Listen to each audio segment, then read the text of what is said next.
il y a plein de points de contact. Il y a des moments et des lieux de contact qui diffèrent. Comment le sujet du paiement a été traité dans ce cadre-là? Alors en effet, il y a des lieux, comme tu le disais, notre showroom, le site, nos revendeurs. Il y a des moments le moment d'achat et aussi le moment de livraison, complexité encore supplémentaire. Quand on commande chez Gaïa, ensuite on envoie la commande, c'est comme une précommande, ensuite on envoie la commande dans notre centre de préparation qui va la customiser précisément avec les accessoires que vous avez sélectionnés et vous serez livré à domicile. Donc entre le moment où vous commandez, vous achetez, il y a 2 semaines. En revanche, si vous êtes au showroom et qu'au même moment, vous êtes avec votre enfant qui va monter bientôt sur le Gaïa, il essaye un casque et vous voulez repartir avec le casque, c'est un autre moment. Il va repartir directement avec son accessoire. Donc, il y a effectivement une vraie complexité interne de gestion de ces moments, de gestion de ces lieux. Et en effet, ce qui est le plus important et ce qu'on a vraiment travaillé depuis le début chez Gaïa, c'est comment on simplifie le choix du vélo, le choix des parcours et que pour le user, on réponde à son besoin sans lui mettre cette complexité de son côté. Partie du paiement, c'est pareil, il faut qu'on lui simplifie ce moment de cette prise de commande pour que ça soit le plus simple pour lui.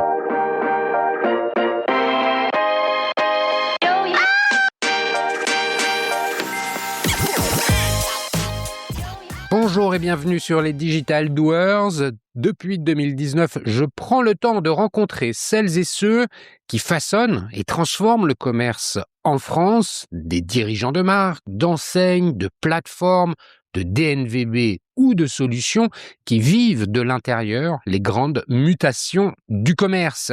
Ici, pas d'interview formatée, j'aime les conversations longues, franches et analytiques, celles qui permettent de prendre de la hauteur, de comprendre les choix stratégiques, les contraintes, les arbitrages et les convictions, que ce soit en mode one-to-one ou dans des formats thématiques. Nous parlons de distribution, de marché, de proposition de valeur, d'évolution des comportements d'achat, mais aussi de technologie et de solutions.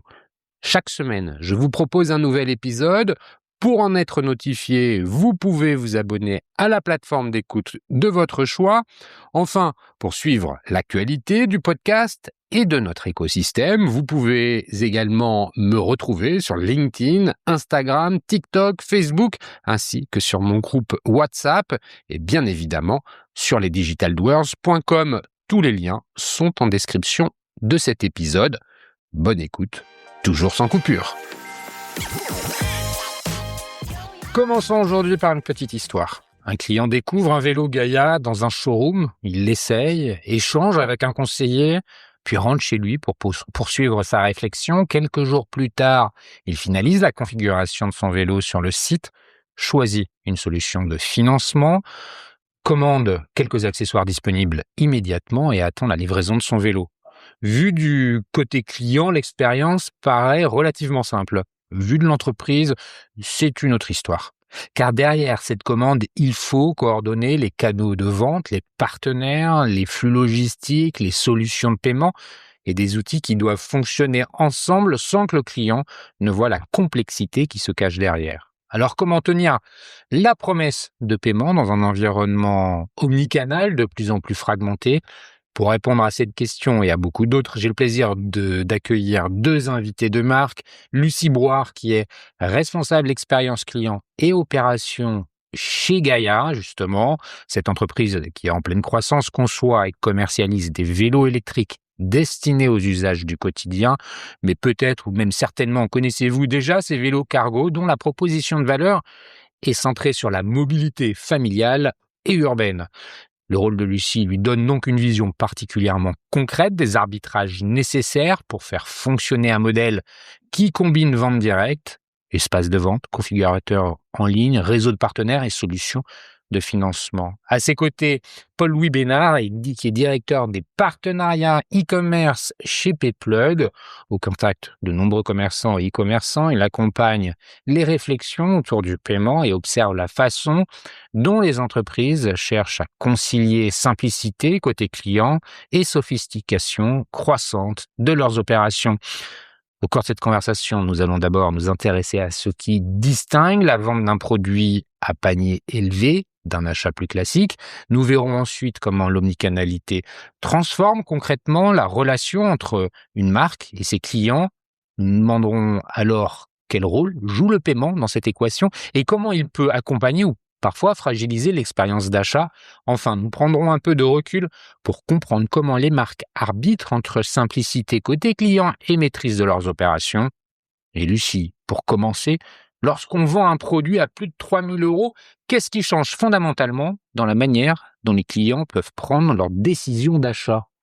Très bonne question. Bonjour Cyril, bonjour Paul-Louis, merci pour Bonjour. cette introduction. Peut-être juste pour revenir rapidement sur qui est Gaïa. Donc Gaïa, en effet, aujourd'hui, on propose des vélos électriques pour les familles urbaines. L'idée, c'est vraiment de simplifier le quotidien des familles avec des vélos qui sont sécurisés, qui nous permettent aussi de voyager en tout confort et du coup avec cette mobilité, avec tous les différents accessoires dont on aurait besoin au quotidien. Bon, je le disais un peu en introduction, c'est des vélos qu'on voit beaucoup dans les rues parisiennes, avec des vélos dits cargo, avec derrière, en fait, c'est la voiture familiale d'aujourd'hui, quoi. C'est le vélo cargo où on voit 3 enfants assis sur une banquette à l'arrière. C'est ça un peu, hein. Exactement. Pour venir ici et pour enregistrer ce matin, en effet, je suis venue avec mon vélo cargo après avoir déposé mes enfants à l'école. Donc effectivement, il y a les casques là, les 3 casques qui sont ici. Donc ça permet de se déplacer au quotidien. Alors sur Paris, en effet, on est présent aussi partout en France. On y reviendra probablement sur notre déploiement en France où depuis 1 an, on a un réseau de revendeurs aussi qui distribuent les vélos Gaïa dans les différentes villes de France. Donc ça nous permet d'être présents partout où les utilisateurs en ont besoin. Ouais, donc ce sont des vélos à destination plutôt des familles, même si on peut acheter un Gaïa sans qu'il soit cargo, hein. C'est la spécialité de ces vélos, avant que tu ne répondes à la question, euh, c'est aussi qu'ils ont été conçus initialement par une femme et quand même à destination des femmes. Tout à fait. Du coup, Gaïa a été fondée en 2021 par Amélie Guichenet et Jacques Bonneville. Et l'idée, ça a été aussi de répondre à un usage en particulier, de répondre concrètement, non pas à des sujets vraiment techniques du vélo, mais à un usage. Et ça, c'est vraiment quelque chose qui a été particulier à ce niveau-là. Et comme tu le disais aussi, ces vélos, on a 2 modèles, on a 2 gammes et 2 modèles. 2 gammes, l'incroyable et l'original, et en 2 versions, le court et le long. Et effectivement, la version le court permet aussi d'être en solo sur son vélo ou bien en duo avec un adulte. Quand on rentre de soirée, on peut avoir un ami à l'arrière aussi. Et puis évidemment, un enfant si on le souhaite sur le court. Je me souviens qu'Amélie m'avait raconté que pour bien comprendre comment elle avait réfléchi au produit, le phare à l'avant, c'est pas un phare de vélo, c'est un phare de mobilette ou de scooter. Enfin, c'est un gros. Voilà. Les clignotants, ils sont costauds, on les voit. Elle a bien étudié comme comment dire. Les pains, je dirais, Ouais, c'est ça. exactement. Les pains des utilisateurs, en gros, c'était de regarder qu'est-ce qu'il y a déjà sur le marché, les différents concurrents, et quels sont les besoins sur lesquels le marché n'a pas encore forcément répondu. Et donc, par exemple, la partie sécurité, un des pain principal des différents users, c'est j'ai peur de conduire en ville. Donc qu'est-ce qu'on a fait? On a rajouté des éléments de sécurité. Le clignotant, pourquoi? Parce que quand on est en train de descendre et qu'on a 2 enfants derrière, lâcher le frein, on n'a pas très envie de lâcher le frein, mettre la main pour montrer qu'on va à droite, on met le clignotant, ça indique derrière qu'on va tourner et on peut tourner en toute sécurité. Pareil pour le phare, bien entendu, assez logiquement, on l'allume, on est mieux vu, on voit mieux et on est mieux vu. C'est un vrai élément de sécurité. Bon, pour ceux qui connaissaient pas encore Gaïa, il faut vraiment que vous vous rendiez compte que sur ce marché-là, l'entreprise a pris une part conséquente et que si vous n'êtes pas habitué des rues parisiennes, c'est peut-être difficile de vous en rendre compte, mais la prochaine fois que vous venez à Paris, prêtez attention à ces vélos familiaux, vous verrez, ils sont souvent colorés et reconnaissables également au fait qu'ils aient des gros pneus blancs, souvent, Oui, tout à fait. et un gros phare à l'avant comme une mobilette. Voilà. Je reviens à ma question, Lucie. Lorsqu'on vend On le devine, hein, le produit le panier est élevé, enfin le produit vaut cher, hein. Un vélo électrique, tu le disais en moyenne, c'est 3 000 €, hein, c'est ça le Oui, panier le moyen? panier moyen exactement, c'est à partir de 2 200 sur nos vélos. Après, il y a effectivement des aides à l'achat. On en parlera évidemment, il y a des sujets sur le paiement fractionné aussi qui est important sur toute cette partie financement.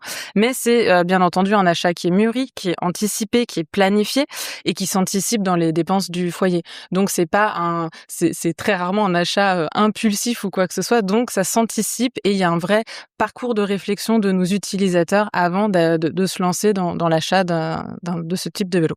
Ce parcours de réflexion, on peut le définir comment finalement? C'est, l'idée de je passe devant le showroom, du côté du canal Saint-Martin, je rentre dans la boutique, dis: «C'est pas mal quand même», puis après, j'en parle avec mon mari le soir. C'est plutôt les femmes qui initient la demande ou pas? Alors, on a de tout. Au showroom, on a effectivement des papas, des mamans, des hommes solos, des femmes solos. On a vraiment effectivement un mix assez fort. Ça va être plutôt potentiellement d'abord ça va être nourri par le besoin de se dire: «J'ai envie de me déplacer autrement» et potentiellement donc les gens qui vont commencer à regarder dans la rue, de poser des questions, à leur famille, à leurs amis sur, d'autres personnes qui ont des vélos. Ils vont potentiellement se renseigner de cette manière-là et puis après, ils vont voir effectivement, ils vont aller sur notre site si on a réussi à bien les cibler et ce que fait, très bien, mon collègue Mathieu, sur cette partie-là.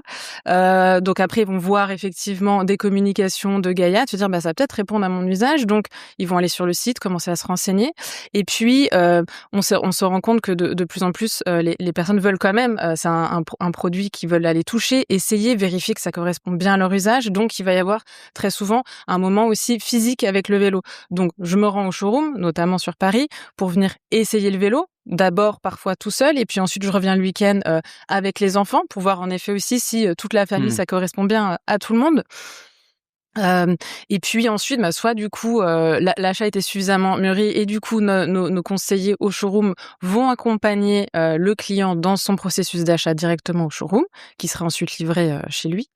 Soit sinon effectivement encore un peu de réflexion et potentiellement, on voit aussi régulièrement un pic d'achat vers 21h. Une fois que les enfants sont couchés le soir, ils refont le parcours, d'achat chez eux directement sur le site, pour finaliser leur configuration et acheter le vélo.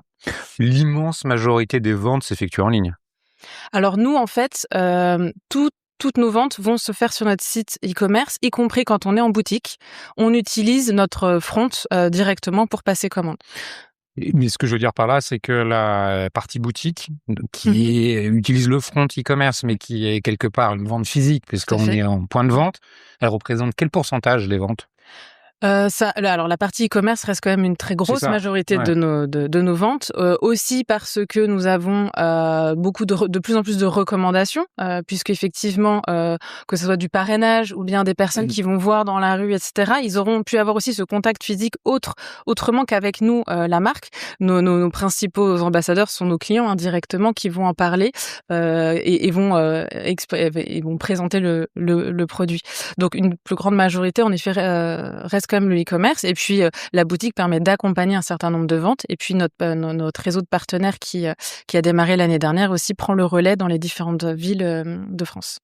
Quand tu regardes, les retours exprimés par les clients, quels sont les freins majeurs, qu'ils rencontrent dans, ce process d'achat qui est à la fois fragmenté et à la fois défini par un panier d'achat élevé?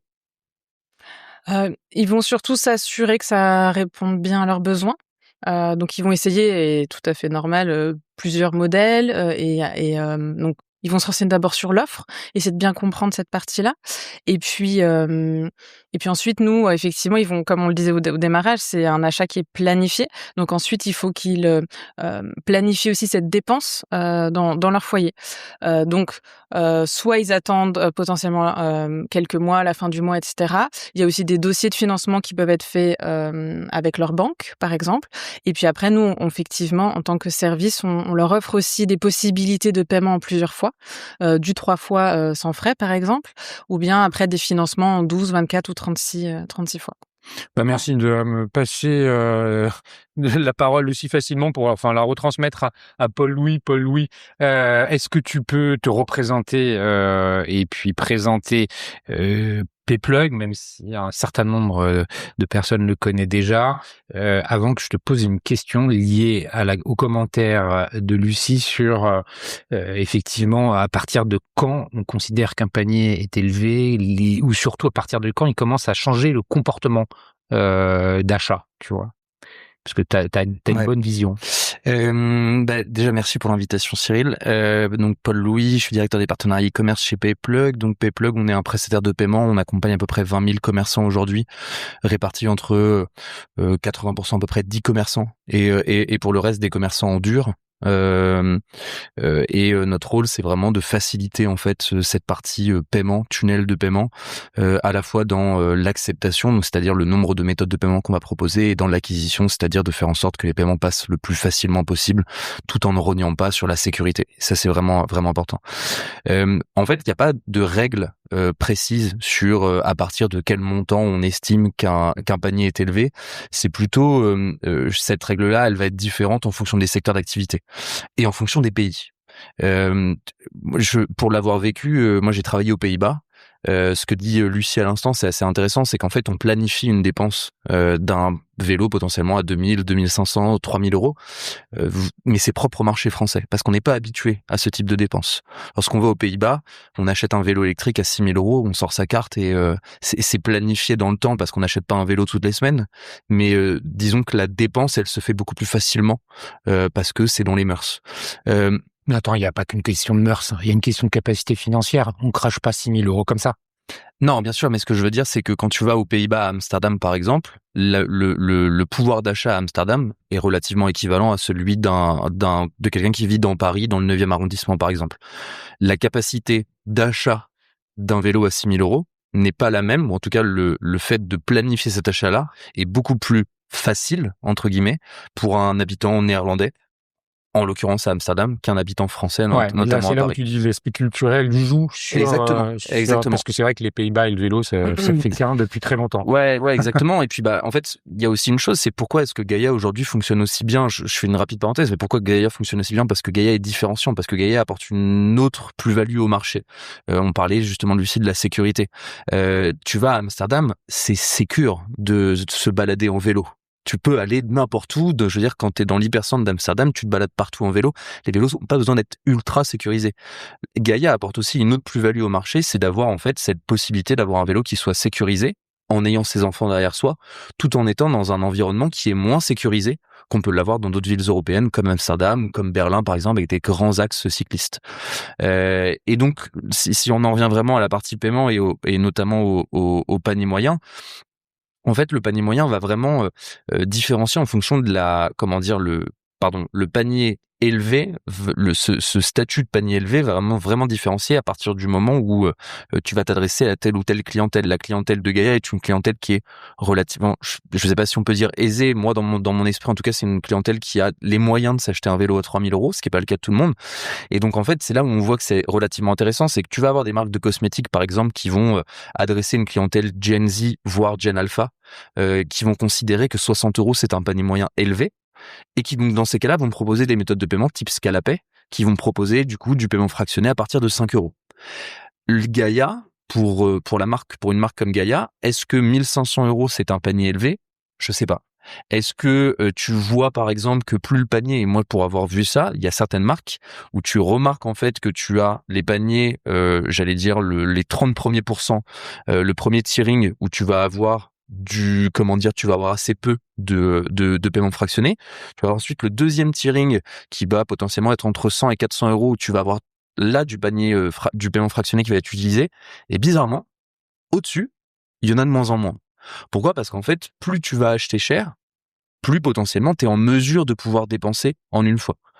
Donc, il n'y a pas de règle spécifique. En revanche, si on s'adresse exclusivement au secteur d'activité qui est celui du cycle, si tu es vendeur de cycle et que tu ne proposes pas de paiement fractionné, t'es mort. Ouais. Véritablement. Et qui plus est sur un marché comme le marché français. Ouais.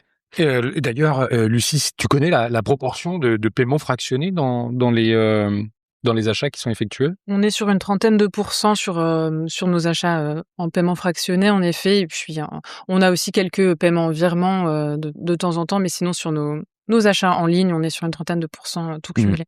Et le virement, c'est assez intéressant parce qu'en fait, le virement, ça permet aussi quoi sur un tel panier? C'est de ne pas atteindre son plafond de carte. Wero va changer beaucoup de choses vis-à-vis de ça dans les prochains mois. Là, on est en train de le lancer chez Payplug. C'est vraiment cette possibilité de séparer en fait le paiement par carte de débit et crédit, donc d'avoir des plafonds et en même temps de pouvoir aussi, comme tu disais Lucie, c'est-à-dire de préparer cette dépense-là et donc de pouvoir faire éventuellement un transfert de fonds d'un compte à l'autre et de pouvoir utiliser du virement, ce qui fait que le marchand ne paye pas de frais ou très peu. Donc c'est déjà une bonne chose, notamment sur des paniers à 2 ou 3 000 euros. Mais aussi pour le client de ne pas avoir de restrictions sur son plafond de carte, par exemple. Ouais, et ça c'est important. Et c'est des moments d'ailleurs, les problèmes de plafond de carte qui vous rencontrez dans le parcours de paiement. Alors très régulièrement, quand une carte ne fonctionne pas, le client nous dit: «Mais j'ai les sous sur mon compte». Ça arrive même au showroom de montrer quasiment: «Alors, vous voyez, je suis capable de payer», mais qu'on a un refus d'ailleurs même en une fois. Sur le Payplug, ça arrive aussi très régulièrement. La raison principale, c'est le plafond a été atteint. Donc ça fait quelques allers-retours avec le service client, et cetera, de se dire: «Bon du coup, on a la raison, le client modifie ses paramètres et puis peut ensuite payer». Mais c'est une friction en effet dans le parcours de paiement, clairement. Ouais, c'est pas étonnant parce que comme tu le dis, on n'achète pas. Mais tant mieux. Oui, tant mieux. Ça veut dire que la banque fait son travail. Et après, effectivement, comme le dit Lucie, il y a aussi un gros avantage, c'est que les banques depuis quelques années ont facilité cette modification du plafond. Aujourd'hui, changer son plafond de carte, à l'inverse, par exemple, d'un découvert autorisé, qui là va prendre plusieurs jours, voire plusieurs semaines s'il y a besoin de validation et autres. Un plafond de carte à changer, ça prend 30 secondes, quoi. Ça se fait depuis son application bancaire. Oui, c'est ça. Heureusement, c'est possible quand il n'y a pas. Effectivement, quand tout fonctionne correctement, on peut faire facilement déclencher augmenter le plafond de carte.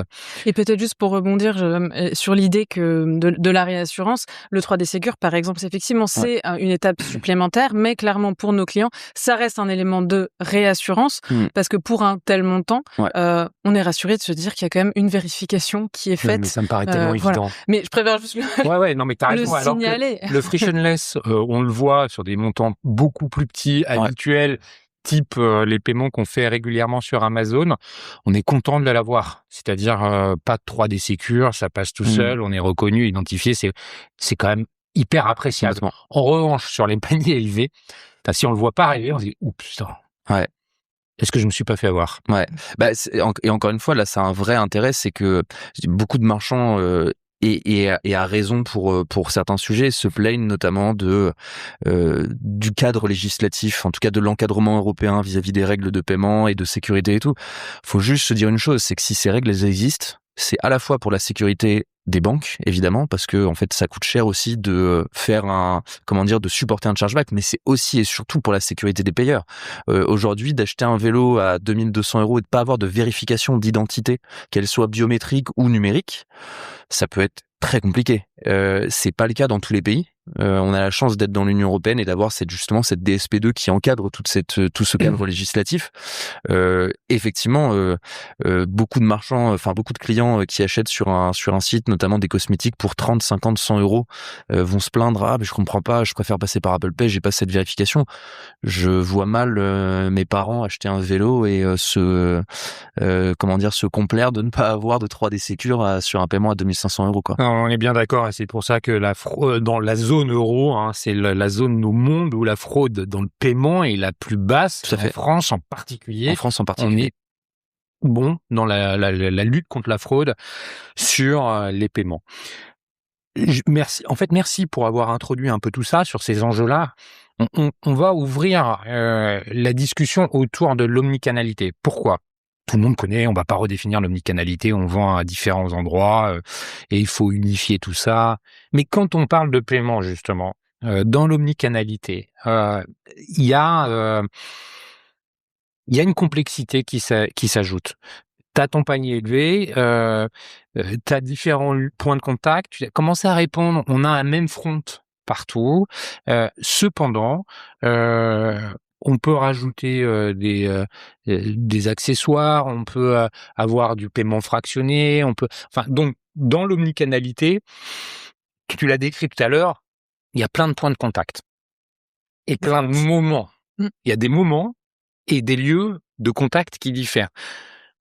Comment, tu es aux opérations, comment le sujet du paiement a été traité dans ce cadre-là?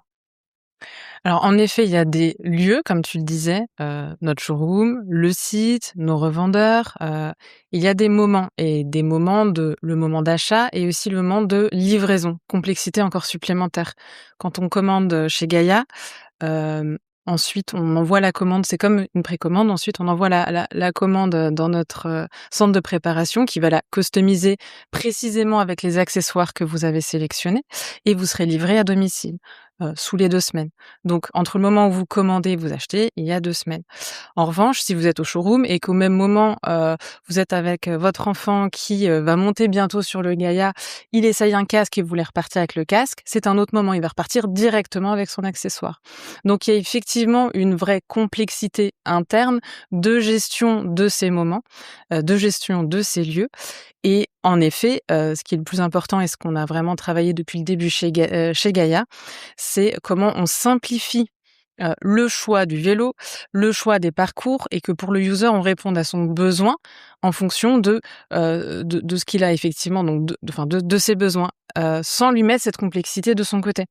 Sur la complexité, je reviens aussi, on en a parlé un tout petit peu au début, mais quand il dit, on lui demande quel trajet vous souhaitez faire, est-ce que vous avez des enfants, et cetera. On va pas lui demander, vous voulez une batterie 600 Wh ou 700 Wh. Le client, il sait pas forcément ce que ça veut dire. Nous, on va lui dire, bah, si tu prends telle batterie, tu vas pouvoir faire tant de kilomètres avec la charge derrière toi, et cetera.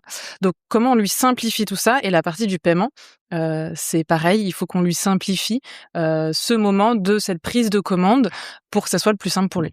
Tu parlais des revendeurs, on les a un peu exclus jusqu'à maintenant. Les revendeurs, c'est un fonctionnement wholesale ou alors c'est un représentant qui utilise aussi votre interface front pour vendre à ses clients? Comment ça fonctionne? Alors, ce sont des magasins de cycles un peu partout en France.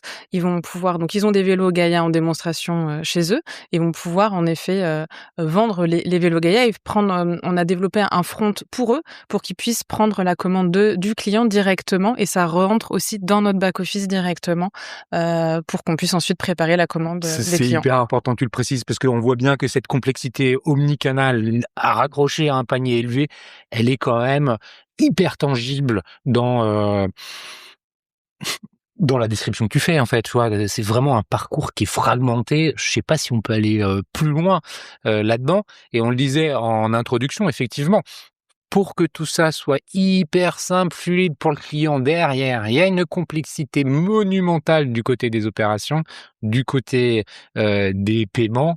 Paul-Louis, chez Payplug, comment c'est quoi les points de rupture les plus fréquents que vous pouvez observer dans ces évolutions de parcours? Bah, les points les points bloquants, les points de friction, c'est une page de paiement qui s'affiche pas, par exemple. C'est une méthode de paiement qui est pas disponible. Bah là, l'exemple, enfin, je pense pas pouvoir faire plus concret que celui de Gaïa. C'est-à-dire que t'achètes un vélo et t'as pas de possibilité de payer en 3 fois. Bon bah tu perds, je pense, un tiers des personnes qui vont vouloir payer, donc qui vont avoir cette intention d'achat. Et en fait, le paiement, je le répète depuis aussi longtemps qu'on me pose la question et à qui veut bien l'entendre, mais le paiement, c'est un peu l'enfant mal aimé du e-commerce. C'est-à-dire que on adore faire du marketing. Le marketing, c'est super. Les pages produits. Le paiement, s'il fonctionne pas, tout ce que vous avez fait au préalable, c'est-à-dire Les investissements marketing, les investissements marketing, les investissements sur le site, enfin tout, les mobilisations de vos équipes, potentiellement même l'avant-vente. Aujourd'hui, il y a de plus en plus de marques, notamment sur des produits tech, qui font de l'avant-vente. Au moment où on s'apprête à payer et le paiement fonctionne pas, en fait, vous avez gâché et cassé toute la chaîne de valeur en amont. Donc ça, en fait, sur la partie paiement purement paiement sur le site, véritablement, le point de friction, il est est-ce que je suis en capacité de pouvoir encaisser. On a des marchands de plus en plus qui trouvent pas des failles, mais en tout cas des solutions pour pouvoir aller outre ces éventuels problèmes. On a notamment des marques qui travaillent avec la demande de paiement. C'est-à-dire que lorsque le site, par exemple, rencontre un souci, notamment sur le checkout, qui est pas forcément lié uniquement au paiement. Je pense notamment à Shopify qui a subi un bug mondial le 3 juin dernier. En fait, toute l'infrastructure tombe. C'est-à-dire que là, vous avez plus la possibilité de le faire. Et donc, d'avoir des outils qui sont externes à ça. Je pense notamment, tu vois, sur Payplug, on a une fonctionnalité qui s'appelle la demande de paiement, qui permet d'envoyer une demande de paiement par SMS ou par mail, indépendamment de toute autre plateforme e-commerce. C'est-à-dire que là, on est vraiment de manière totalement autonome. Le marchand a la possibilité de pouvoir le faire. Et je pense qu'il y a des marchands. Attends, la demande de paiement, ça veut dire que, prenons le cas de Gaïa, puisqu'on est avec Gaïa, il y a un problème. Imagine le site dans la boutique, dans le showroom, l'infrastructure, donc c'est-à-dire le front, n'est pas disponible aux équipes. Ok. Et Gaïa, en gros, Lucie et ses équipes, elles se connectent sur le compte Payplug. Elles vont dans une rubrique qui s'appelle demande de paiement. Elles renseignent le numéro de téléphone, le téléphone ou le mail. Elles vont renseigner le montant qu'elles veulent encaisser. Elles envoient, la personne reçoit sur son téléphone un lien de paiement et elle peut payer. Ok. Voilà. Donc ça c'est une sécurité. Ouais, exactement. Et on a beaucoup de clients qui le font, notamment pour de la récupération. Je prends un autre exemple très bête, mais pour d'autres secteurs d'activité, typiquement sur du retail plus classique entre guillemets, donc cosmétique, en tout cas cosmétique et vêtements prêt à porter. Tu te fais livrer en point relais, t'as pas eu le temps d'aller chercher ton colis en point relais, et au lieu de te faire retourner sur le site parce que le service après-vente a besoin de te refaire payer un bon de livraison, t'as des marques aujourd'hui qui vont utiliser Payplug et qui vont dire t'envoies à cette personne-là, on a déjà son compte client, t'envoies une demande de paiement de 5,90 € pour une nouvelle livraison, quoi. Je rajouterais peut-être un use case par rapport à ça qui est assez intéressant, qui nous aide justement aussi pour effacer cette complexité côté utilisateur. On a des clients qui souhaitent payer avec différents moyens de paiement. En boutique, une partie en liquide, une partie en carte bleue ou avec 2 cartes bleues différentes, une partie en virement, une partie en carte bleue. On a ce type de demande. Clairement, l'outil que vous avez lancé qui nous a aussi beaucoup aidé, comme tu le disais, c'est d'envoyer effectivement ce lien de paiement et de collecter l'ensemble du panier avec différents moyens de paiement, d'envoyer ce lien de paiement et du coup de pouvoir valider la commande en back-office de notre côté. Pour le client, on a pu répondre à son besoin d'avoir ces différentes méthodes. Et 2 questions me viennent. Et c'est là où c'est intéressant, c'est qu'en fait la tech elle s'adapte aux besoins et c'est pas au marchand de s'adapter aux outils qu'il utilise. Je pense qu'on y viendra un peu après avec la partie plateforme. Mais oui, la question qui me vient quand je t'écoute, exprimer ce cas d'usage, c'est celui de la réconciliation. Parce que derrière, quand tu encaisses un panier en une fois par carte bleue à 3 000 €, c'est facile à réconcilier. Quand tu as 2 moyens de paiement, dont un qui est du BNPL, ça commence à être un petit peu plus complexe. Et c'est effectivement nous qui absorbons cette complexité, pas le client, mais on répond à son besoin. Et en effet, on a un système qui nous permet de noter que sur cette commande, il y a eu différents paiements. Et ça, c'est raccroché à un compte client, c'est raccroché à une commande? En l'occurrence, c'est rattaché à une commande dans ce cas-là. Et derrière, il y a aussi une réconciliation par rapport à un compte client. Vous arrivez à raccrocher tous les achats qui ont été faits sur un compte client? Alors oui, notre système e-commerce, en effet, a un système de compte client, bien entendu, avec toutes les commandes de notre client. Donc ça, c'est sur la partie pure e-commerce. Et nous, de notre côté aussi, pour pouvoir gérer tout le cycle de vie, parce que là, on a beaucoup parlé de l'achat du vélo, mais Gaïa ne s'arrête pas à cet achat. Bien entendu, le plus important, c'est l'usage du vélo, c'est la vie avec le vélo, l'entretien, la réparation, potentiellement le vol de vélo, le remplacement. Et donc, comment on gère toute cette partie-là pour que ça soit le plus fluide aussi pour les clients et puis pour les équipes en interne pour qu'elles puissent gérer et aider les clients. Donc là, on a mis un système en place. On a fabriqué notre mini ou grand, on va dire ERP de notre côté pour pouvoir avoir la base de vélo, la base des commandes, la vie du vélo, toutes les interventions qu'on aura pu faire dessus, etc., pour pouvoir avoir toute cette donnée qui nous permet d'accompagner au mieux nos utilisateurs, pas uniquement sur la vente, mais aussi la vente du vélo en l'occurrence, mais aussi sur son utilisation au quotidien. Et j'ai une question par rapport à ça. Est-ce que vous avez des services financiers associés? Je pense à l'assurance. Alors, en effet, sur toute la partie service, donc on a en effet des services sur la partie paiement qui est indispensable, comme tu le disais, Paul-Louis, pour de la conversion. Mais sur les services autour du vélo, on a évidemment donc des assurances que l'on propose contre le vol pour, en effet, on parlait des pains au tout début de l'interview, qui était la sécurité quand on est sur le vélo, mais bien entendu aussi la sécurité du vélo en tant que tel. Un autre pain très fort, c'est j'ai peur de me faire voler mon vélo. J'achète mon vélo à 3 500 €. J'ai pas envie de le voir disparaître le lendemain de mon achat, même si j'ai mis le bon antivol. Donc, on propose bien entendu des assurances qui permettent de dormir sur ses deux oreilles, comme on le dit chez Gaïa. Et on a aussi un système de géolocalisation des vélos. Que Gaïa a éprouvé assez rapidement dans la conception de son vélo, si je dis pas de bêtises. Exactement, puisque le premier prototype a été volé quelques semaines après l'avoir reçu et a été retrouvé grâce à cette géolocalisation après tout un parcours qu'elle raconte très bien. Donc voilà. Convaincre les forces de police. Voilà, exactement. Donc voilà, cette géolocalisation permet aussi de rassurer, de retrouver un certain nombre de vélos aussi qui ont été volés. Donc on a aussi tout ce dispositif de service qu'on propose à nos utilisateurs, en effet, pour répondre encore une fois aux besoins initial. Je veux me déplacer en ville en toute sécurité et en tout confort. Avant qu'on parle de stack technique, de solutions en place, on l'évoquait tout à l'heure dans le parcours de paiement, si le checkout fonctionne pas, si on peut pas faire l'encaissement, tous les investissements qui ont été faits avant, d'un point de vue marketing, avant vente, l'investissement en termes financiers, mais aussi de temps, d'énergie, passe à la poubelle. Est-ce que vous observez, et je te pose peut-être plus toi la question à Paul-Louis, parce que t'as un champ de vision plus large qui sort de celui de Gaïa, mais est-ce que et toi aussi tu pourras répondre, Lucie, est-ce que finalement le paiement est pas en train de devenir un outil marketing d'aide à la vente? Typiquement sur les paniers élevés, si tu vois qu'il n'y a pas de BNPL, tu prends pas, tu sors du site, tu vas en chercher un autre, tu vas chercher une solution. Donc est-ce que il n'y a pas un paradigme qui est un peu en train de changer, où les moyens de paiement étaient la conclusion de tout un parcours, aujourd'hui, on les remonte dans la chaîne de valeur en disant « Attendez, venez acheter chez moi parce que vous allez trouver tous les moyens de paiement, dont celui que vous avez, les facilités de financement dont vous avez besoin. » Donc, est-ce qu'on n'est pas en train de voir un changement par rapport à ça? Bah si, carrément.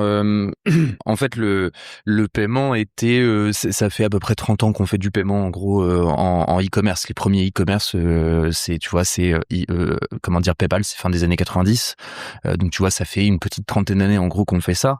Et jamais j'aurais imaginé il y a une quinzaine d'années par exemple que un site se vante sur ses réseaux sociaux, ça y est, on accepte, on travaille avec telle ou telle méthode de paiement Là, on voit vachement avec Wero, les commerçants qui l'ont vendu, tiens. Mais alors t'as Wero, mais tu vois, tu prends l'exemple par exemple de Le Bon Coin, qui a quand même fait une campagne tonitruante sur le fait que ça y est, ils acceptaient PayPal sur le site.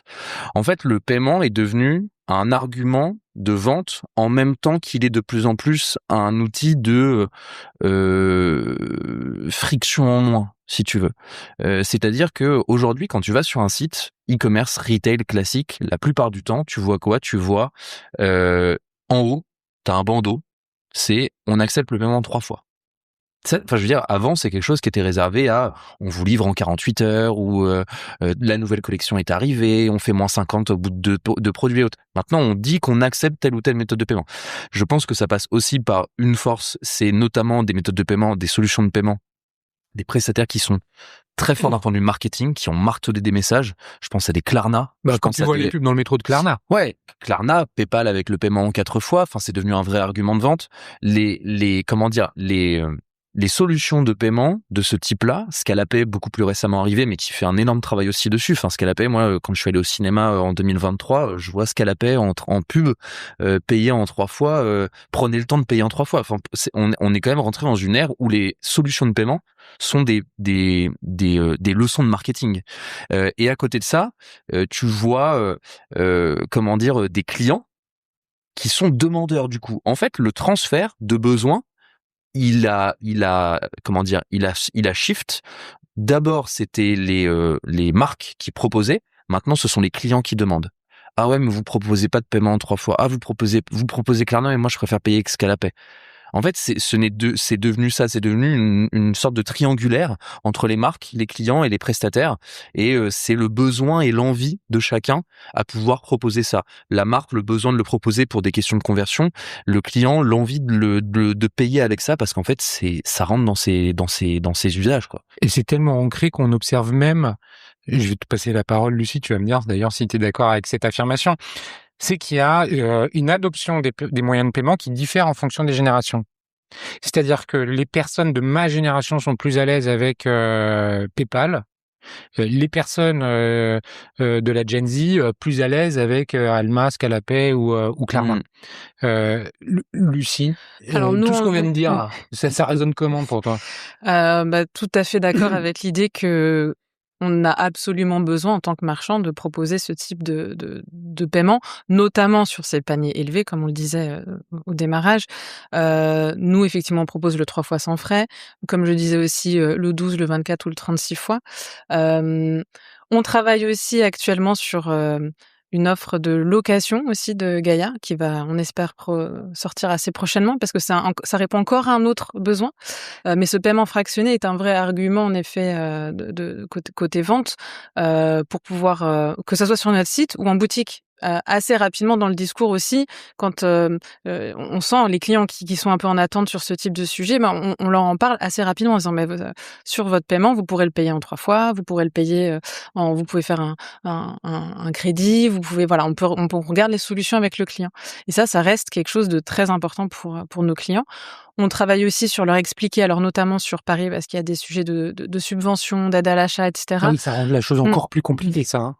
Donc voilà, on a pas mal d'articles de blog, on essaye beaucoup d'expliquer à nos clients comment ça se passe pour qu'en fait, effectivement, ils voient une vision globale de leur achat sur combien ça va leur coûter, à quel moment et comment ils vont pouvoir s'organiser là-dessus.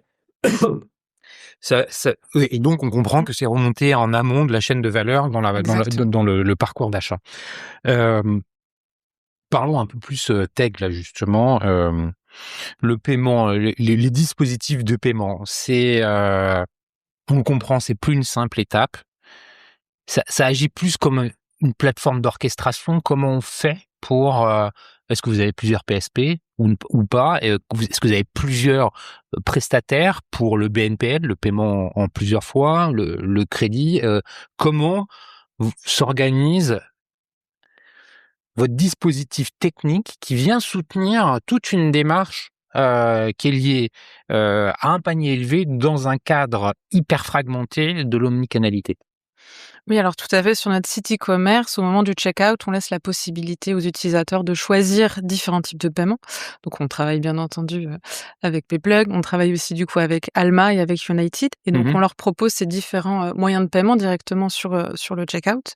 En boutique, on travaille aussi. On a évidemment aussi un POS qui nous permet aussi de prendre des paiements par carte directement en magasin pour pouvoir effectivement payer des accessoires ou des personnes d'ailleurs qui n'ont pas forcément de vélo Gaïa mais qui passent sur le canal Saint-Martin et veulent s'acheter un accessoire en plus. Donc on a effectivement tous ces moyens de paiement. Il y a aussi les wallets. Est-ce que les wallets, les Google Pay, les Apple Pay, les Samsung Pay, c'est des choses qui sont disponibles? Oui, Apple Pay, on l'a déployé avec Payplug directement il y a quelques mois et ça a effectivement bien fonctionné, ça fonctionne bien. Aussi et parce qu'on a quelques paniers qui sont beaucoup plus petits, que ça soit à l'atelier ou dans la vie du vélo, comme je le disais précédemment. Donc ça fonctionne en effet très bien. Et dans la partie plus plateforme, nous aujourd'hui, c'est quelque chose qu'on a intégré de notre côté, puisque récemment, on a basculé. Donc, on était initialement sur la stack Shopify, qui nous a permis de nous lancer côté Gaïa sur les 4 premières années et de passer le cap des 10 millions d'euros de chiffre d'affaires. Sauf qu'on s'est retrouvé sur un plateau et pour pouvoir passer le cap d'après. C'est le cas de le dire, hein, sur un vélo, il y a des plateaux à passer. Un projet où on avait la tête dans le guidon pour continuer sur ces expressions. On a basculé du coup notre site e-commerce et back-office sur la plateforme Medusa. effectivement, le paiement resté, on le sait, c'est un point névralgique de tous ces sujets-là. Donc, on a gardé nos mêmes. Enfin, on a d'ailleurs, c'est comme ça qu'on a commencé à travailler avec PayPlug. On a fait nous-mêmes les intégrations, puisque c'est une plateforme qui est très récente. On est un des premiers, voire le Medusa, premier. ça vient d'où? On est l'un des premiers marchands français Mais à c'est une s'être plateforme lancé. qui est technique. Qu'est-ce qui édite C'est ça? une plateforme open source D'accord. qui nous permet, nous, d'avoir ce cadre-là et de pouvoir justement rajouter toutes les surcouches qui nous intéressent. Comme on l'a compris, on a une complexité assez forte sur nos paniers qui sont très personnalisables, sur des temps différents, des lieux différents. Et ça nous permet d'absorber mieux cette complexité-là, cette plateforme Medusa.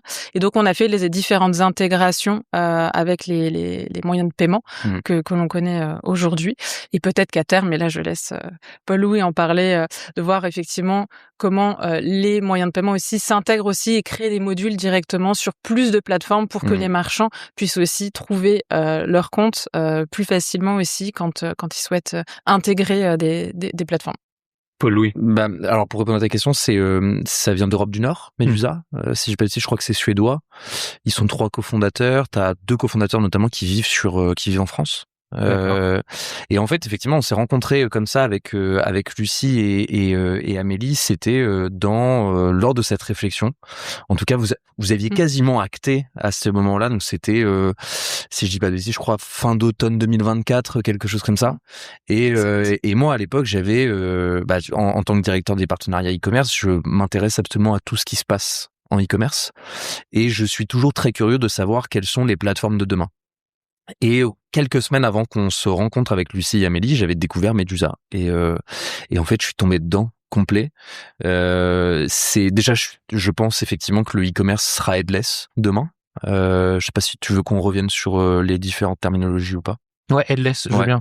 En fait, le headless, c'est le fait de dissocier ton back de ton front. Donc, c'est-à-dire de pouvoir construire un environnement, en fait, de pouvoir avoir un environnement front qui soit totalement indépendant de ton back.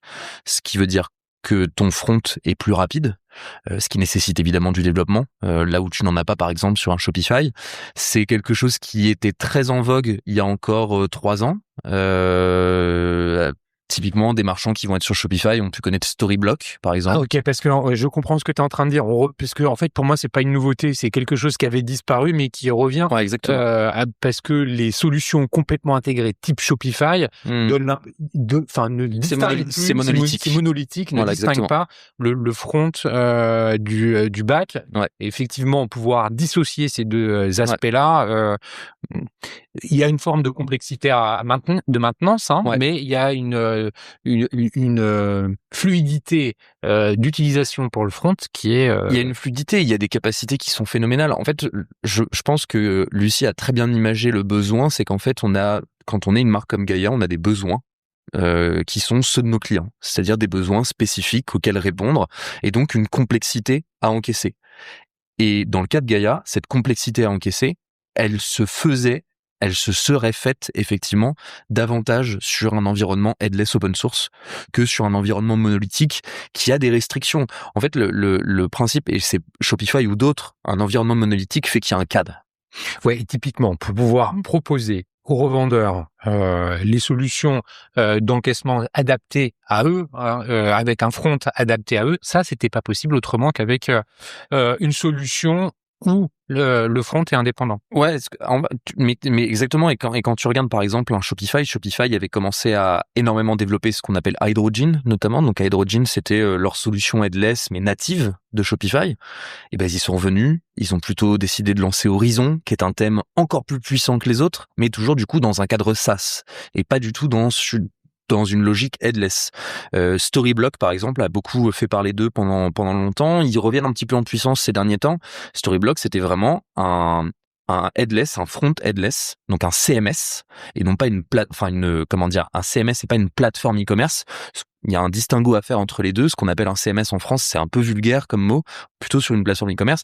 En fait, c'est ça, le headless et la plateforme e-commerce open source te permettent vraiment de construire ton environnement pour répondre à des complexités et les absorber le plus facilement possible. Et aujourd'hui, les commerçants comme Gaïa ont des contraintes de plus en plus complexes. Je pense qu'on est dans dans ce qui se fait de mieux en termes de complexité avec On n'en est pas loin, ouais. avec Gaïa. Merci de nous partager un peu tout ça, Lucie. Comment on les accompagne, ces commerçants? Quelles sont les autres complexités? Parce que Gaïa, ça marche bien, ça reste une PME. Vous avez des clients qui sont des grands comptes, qui sont multi-PSP, et c'est normal, avec une couche d'orchestration, et c'est aussi normal. C'est quoi, c'est quoi les évolutions, en fait, dans la complexité des paiements qu'on observe entre un cas comme celui de Gaïa et des comptes plus gros, multi-PSP? En fait, notre parti pris chez Payplug, il a toujours été de dire qu'il n'y a pas de petits clients. C'est-à-dire que notre agilité, elle est telle que on s'adapte dès lors qu'on est en mesure de pouvoir le faire, techniquement parlant, on trouve des solutions pour pouvoir y aller. Je le dis parce que c'est important et moi ça m'a tenu à cœur dès le départ. Gaïa, c'est la première marque qui nous a fait confiance sur Medusa. Gaïa est allé sur Medusa, on est allé sur Medusa ensemble. Ni l'un ni l'autre, on ne connaissait l'environnement. Et en fait, c'est ça qui était intéressant, c'est de se dire que quand on a compris qu'on était techniquement capable d'y aller, avec le travail de l'agence de Gaïa, on s'est dit go, on y va. Donc on a d'abord vu les choses basiques, c'est-à-dire quelle tarification on vous applique, etc. Mais une fois que techniquement on était capable d'y aller, on s'est dit on y va ensemble. On avait même pris la décision chez Payplug de trouver une enveloppe qui soit capable aussi d'accompagner Gaïa dans ce développement-là, parce que quand tu es sur un environnement open source, oui, ça a beaucoup d'avantages, mais ça a aussi des inconvénients. C'est que le moindre développement te coûte de l'argent. Et donc en fait, de rajouter une complexité paiement en termes de développement, ça coûtait de l'argent auprès de la part de Gaïa. Donc on s'est dit qu'on participait aussi à cet effort-là parce qu'on y allait ensemble et autres. Pour moi, est-ce que ça vous permettait d'apprendre en même temps? Ça nous permettait d'apprendre en même temps, ça nous permettait aussi de... On comprend pourquoi c'est le responsable des partenariats qui a... Non, mais parce que c'est vrai. Qui est géré en plus à l'époque. Un terme joli mot non, bien sûr. Pour dire on a une relation. Ouais, c'est qu'il y a un vrai partenariat industriel dans... Industriel, ça nous a permis aussi de faire naître une relation avec Medusa qui n'existait pas de base. Ça nous a permis, et c'est aussi mon rôle, mais de aussi du coup d'aller se poser la question, ok, c'est quoi le prochain Medusa? En vérité, il n'y a pas que Medusa, il y a des marques, des solutions comme Centra par exemple, qui vont accompagner plutôt sur la partie prêt-à-porter. H&M est rentré au capital de Centra, donc il y a beaucoup de solutions qui existent. Mais si on en revient à la partie paiement, en fait, la complexité du paiement, elle est telle qu'aujourd'hui, des boîtes comme Shopify, PrestaShop vont permettre à des petits acteurs, quand je dis petits, c'est des acteurs qui sont pas des grands acteurs comme tu l'entendais, c'est-à-dire des acteurs qui vont faire plusieurs centaines de millions d'euros de chiffre d'affaires annuel de manière annuelle, en tout cas sur les canaux où on les accompagne, donc sur du e-commerce. Ça permet à des petites marques de répondre à des enjeux de croissance sans avoir besoin de dépenser des fortunes à la fois en équipe et en temps dans des développements. Donc en fait, la complexité, elle est répondue à travers ces plateformes-là. Ensuite, plus tu vas grandir, plus tu vas devoir aussi devenir plus autonome, passer par des plateformes qui te donnent plus d'agilité, mais donc aussi de pouvoir supporter en interne ou en passant par des agences, cette complexité-là, qu'elle soit technique ou qu'elle soit financière. Ce que nous, on a remarqué, c'est qu'effectivement, de plus en plus de marques, même petites, vont passer par plusieurs prestataires de paiement différents. Et ça, moi, c'est une recommandation que je fais systématiquement. Personne n'est à l'abri. On est une solution technologique. Que tu sois un Stripe, un Adyen, un Payplug, tu n'es jamais à l'abri d'avoir un moment un down. Personne. Donc le fait de pouvoir avoir plusieurs méthodes de paiement fait que quand tu es par exemple une marque comme Gaïa, ton paiement par carte fonctionne pas. Ok, ton site là à ce moment-là, le paiement par carte fonctionne pas sur le site, on va passer par une demande de paiement. Le paiement fractionné fonctionne pas. Écoute, ce qu'on va faire, c'est qu'on peut t'encaisser par demande de paiement des arts. Et ensuite, on reviendra plus tard pour le reste. Je sais pas si c'est un cas de figure, c'est peut-être à réfléchir. Désolé, Lucie, je m'avance. Mais en fait, il y a plein de fonctionnalités aujourd'hui. Pourquoi est-ce que PayPal, c'est intéressant et pourquoi est-ce qu'en fait, il faut proposer un PayPal? Parce qu'en fait, sur PayPal, tu as du paiement en une fois, mais tu as aussi du paiement en 4 fois. En fait, aujourd'hui, les solutions de paiement se sont tellement adaptées aux enjeux de croissance des marques que si tu prends 3 prestats, tu peux couvrir à peu près l'intégralité de tes besoins en termes de paiement vis-à-vis de tes clients. Merci pour ces éléments. Mais Lucie, je me retourne vers toi. Cette complexité, qui l'absorbe? Comment on l'absorbe? Comment on fait pour l'absorber? Parce que évidemment, il y a le prestataire de paiement, il y a la solution tech, Medusa là en l'occurrence, mais en interne, c'est toi qui supportes toute cette complexité. Comment ça se manage tout ça? Comment tu fais? Parce que ces évolutions, ça paraît très simple quand on en parle, mais derrière, le client pour lui, ça doit toujours rester transparent. En effet, sur notre front, on a fait quelque chose de très simple. Après, c'est dans l'intégration que l'équipe, comme tu disais, effectivement, on a eu une équipe en externe qui nous a accompagnés dans toute cette refonte. Cette refonte, c'est un investissement sur le long terme. Ça, effectivement, c'est un investissement. C'est pour nous aussi, c'était, on a, comme je l'ai dit, on avait atteint un plafond. On a envie d'aller au-delà. On a fait cet investissement pour s'offrir cette liberté par la suite de pouvoir adapter encore davantage les parcours, et tous les enjeux que nos clients nous C'est remontent investir dans aujourd'hui. la croissance, en fait, ce que vous avez fait. Exactement. Et puis la personnalisation, on est quand même sur une marque où tu as toute une personnalisation du vélo qui était ultra complexe et qui, encore une fois, est un des éléments différenciants de la marque. Sans cette personnalisation, Gaïa n'est pas ce qu'est Gaïa aujourd'hui. Donc tu as besoin aussi d'avoir une infrastructure qui et de passer le pas, en fait, d'aller vers une infrastructure qui te permette de faire ça. Et en même temps, je trouve que ça immensément courageux à une époque où en fait on te dit que tu as Shopify effectivement, et je trouve que Shopify est une solution absolument formidable, mais à une époque où on te dit que Shopify est formidable, répond à tous les besoins, et que tu vois des marchands par dizaines, par centaines migrer sur cette plateforme là, faut être extrêmement courageux technologiquement parlant et avoir beaucoup confiance aussi dans sa marque pour se dire bah je vais à contre-courant. Je vais quitter cette plateforme et je vais aller vers un truc que personne ne connaît en France. Faut savoir que Medusa aujourd'hui, les gros marchands connus qui sont dessus, c'est Mitsubishi et Henken. Ok. Donc faut avoir confiance en tant que marque retail, française qui plus est, d'aller sur ce type de plateforme. Et là-dessus, amen. Et merci pour cet échange. Allez, en conclusion, une petite question. Si vous deviez retenir une seule leçon de votre expérience là sur les sujets dont on vient de parler, laquelle vous partageriez à ceux qui nous écoutent? Je me lance. Pour moi, l'idée, c'est simplicité. Et peut-être aussi, un autre mot, ça va être l'itération. Et se dire comment... Itération aussi, de se dire comment, en fait, comme tu le disais, Paul-Louis, tout évolue tout le temps. Là, nous, on a fait un choix fort. On va continuer d'itérer, de proposer des nouvelles choses, des nouveaux services, potentiellement des nouveaux moyens de paiement, etc. Donc, comment on itère tout en restant simple pour l'utilisateur, en testant des choses, mais que ça reste simple pour l'utilisateur et que ça réponde à ses besoins. Merci, Lucie. Paul-Louis. Je pense que réellement aujourd'hui une marque, j'essaie d'être le plus politique possible, c'est la manière dont tu t'entoures, notamment dans des moments qui sont je suis content de pas avoir eu à le vivre moi-même, mais je pense que Amélie et toi, vous avez eu à avoir quelques nuits blanches un peu à l'idée d'appuyer un jour sur ce bouton et de transférer le site vers un autre environnement.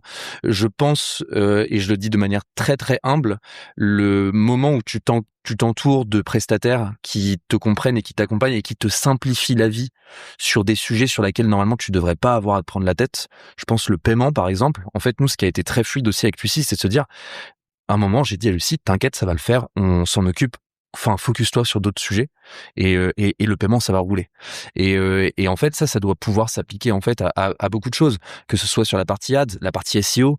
On se rend pas compte, hein, mais comment dire, l'impact que peut avoir le sujet SEO sur un transfert d'URL à un autre, un transfert de domaine, pardon. En fait, moi, c'est la recommandation que je fais toujours, c'est prenez pas forcément le prestataire le moins cher ou le plus fonctionnel. Prenez le prestataire qui, à mon sens, ça doit être un des arguments, va être le plus accompagnant et le plus compréhensif dans ce que vont être les enjeux qui vont venir. Voilà. Bon, merci pour cette phrase de conclusion. Si on veut rentrer en contact avec vous, j'imagine que LinkedIn, c'est Très le bien. bon moyen de le faire. Si vous n'y arrivez pas, évidemment, vous pouvez me contacter directement via LinkedIn ou via le site lesdigitaldoers.com. Je me ferai un plaisir de relayer auprès de vos demandes. Merci, chers auditeurs, pour la fidélité avec laquelle vous me suivez, pour les messages que vous ne manquez pas de m'envoyer chaque semaine d'encouragement. Je vous le rappelle, vous pouvez suivre ces épisodes sur toutes les plateformes d'écoute et sur YouTube. Retrouvez les liens un peu partout où ils sont disponibles. Je vous invite également à vous abonner à la newsletter que je diffuse tous les vendredis. C'est une revue de presse de l'écosystème retail e-commerce, revue de presse dans laquelle je fais une synthèse de l'ensemble de l'actualité de la semaine et je commence par cette synthèse. Elle est disponible à la lecture sur LinkedIn et aussi en audio. Je lis la synthèse et après 4 articles que j'ai sélectionnés dans la semaine. Voilà, merci encore Paul-Louis, merci encore Lucie, je vous dis à très bientôt. Merci beaucoup.